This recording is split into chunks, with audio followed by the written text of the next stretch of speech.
So today I have Batman number 11. Like I said, I'm still behind and I haven't read 10. But I still like the story nonetheless. I really like this cover.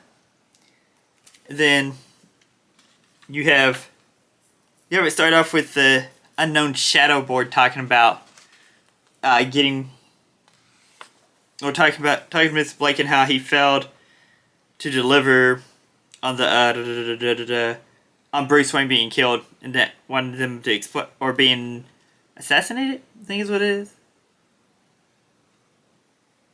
Oh, failed to convince Bruce Wayne to accepting their military contracts. And then 6 issues ago, I guess he was attacked, and then one guy stands up and says that they're not. We get ourselves a Bruce Wayne problem that needs to be solved, and he reopens the bids to our global talent pool. And then whenever Mr. Blake goes to tell Ojo, I don't know how to pronounce that name, but whenever he goes to tell her, she doesn't like what he has to say, and tells him that just because they're not professional doesn't mean that she isn't. That's what they. Or you may not be a professional, but you have hired one. That's what it is. And so your courtesy is worthless. And that's how she ends Mr. Blake. It's been a minute since I read it. I've read some other ones too, so. Then you go to this. And then the next thing you see the police office, or Gotham City wrapping it up, and then you see the Penguin talking to the other guys talk about the young man, remarkable young man Minotaur. I'm guessing that was in one of the other issues that I have not left. So he then says, let's show them how hard at, if any other, dang it, hang on, let me reread that. Oh wait, he goes, if your hard-ass gangster wants to show him what it means in Gotham City when we go old school. So basically telling him, let's go against the Minotaur. And then you see Dr. Zeller going over a few things in Wayne's experimental science building. And Bruce telling her that he still needs, she still needed if this is where he talks about him and Damien, and then how she still needed, or if she does, or he hopes that she doesn't need to leave. There we go. I'll get it right eventually, or just stumble over my words. It'll be fine. And then you see a funeral from 9 issues ago with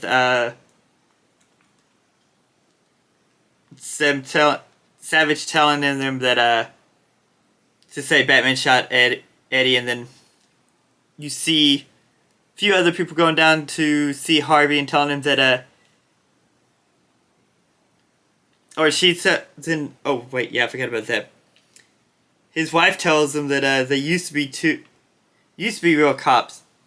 Then you see Harvey, or you see Gordon talk about how Savage has his daughter, and then you see Barbara Gordon break out for more. And then you see 2 other people go in there and talk to Harvey, saying that they need their help. Then you go to Batman patrolling the city whenever can't pronounce her name shows up behind him. I do like all the tech and how it kind of shows off how it's all working in this. And even in this picture where you can still see him using the tech on his cowl there. And then they start fighting you have a few fight where Batman throws his cape and, or maybe he throws his cape and wraps up her swords and looks as if Batman is getting ready to strangle her, it looks like.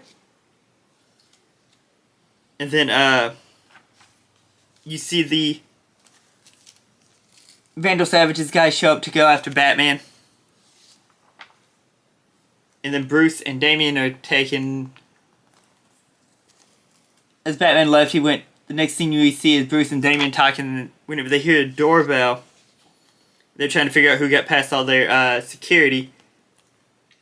And I cannot pronounce her first name, but it's Alfred's great niece. Yes, great niece that showed up. So that was pretty interesting. And then you have a preview for Catwoman, Absolute Catwoman #1, but I already read that one. So overall, it was really good. And you also have a preview for Clayface, which I'll get around to reading and see what I think. But overall, this was a really good issue. Like all of them. At the end, it looks like he's finally getting a new butler, it looks like, or a new helper to replace Alfred. But yeah, so that was Batman issue number 11. And I'll catch y'all next time with the next video I do.